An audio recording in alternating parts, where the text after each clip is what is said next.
All right, anyway, where were we? So I'm going to multiply the numerator and denominator, divide the numerator and denominator by square root of k.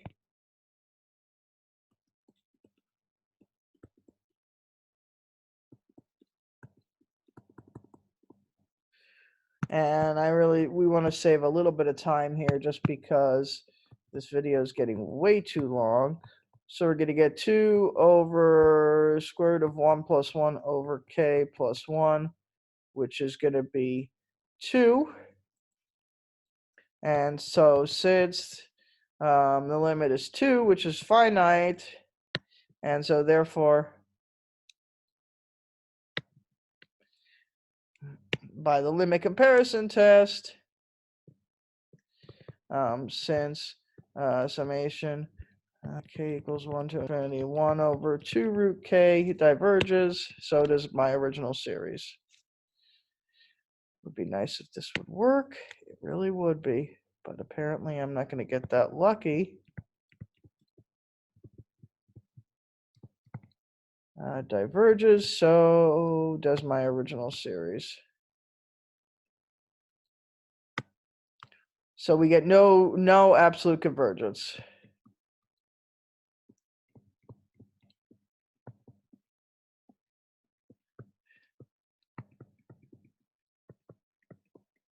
All right, so next, check for conditional convergence. So no absolute convergence. All right, so let's check for conditional convergence.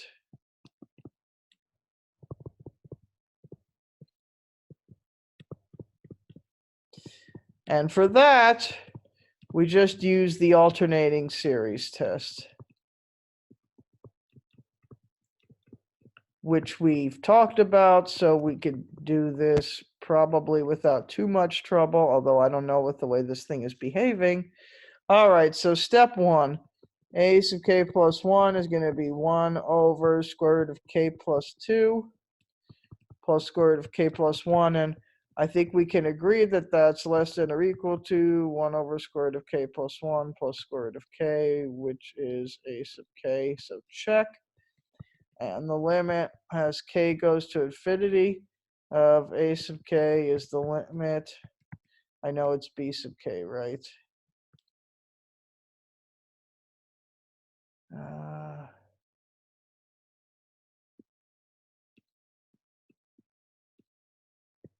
Limit as I'm trying not to confuse things.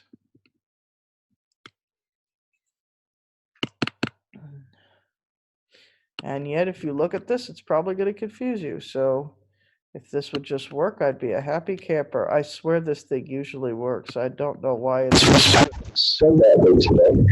Maybe because I've been using it so much.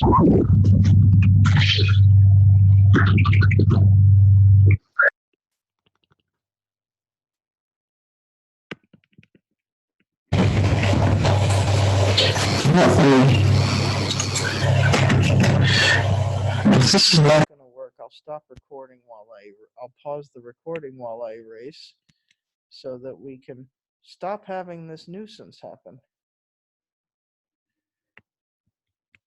Okay, 1 over square root of k plus 1 plus square root of k is 0. Check. So the series converges conditionally.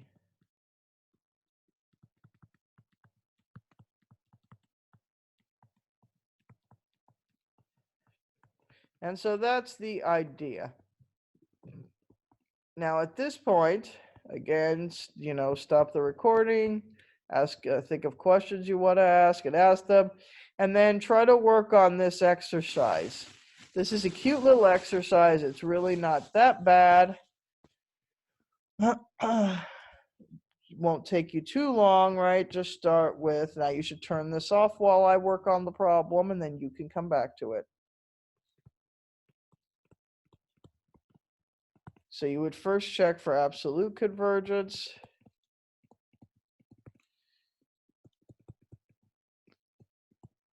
So hopefully you're coming back now looking at this.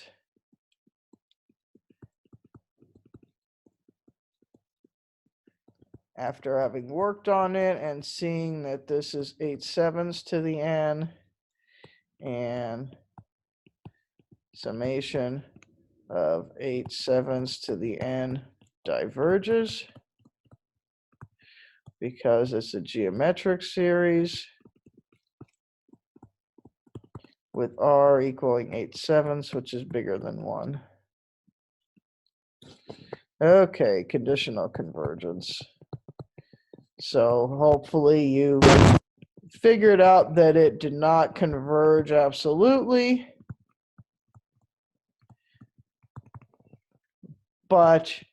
and you also hopefully figured out that 8⁷ n plus 1 is greater than or equal to 8⁷ to the n, which means that diverge.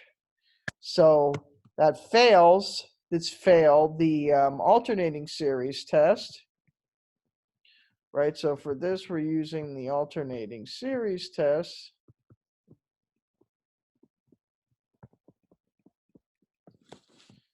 And so since this was an epic fail,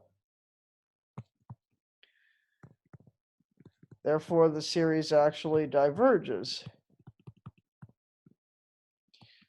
See, if you could modify my series to get one that does converge, at least absolute, not at least absolutely, at least conditionally. And I'm going to stop now because I think that this has been a really long enough, and I hope everyone has a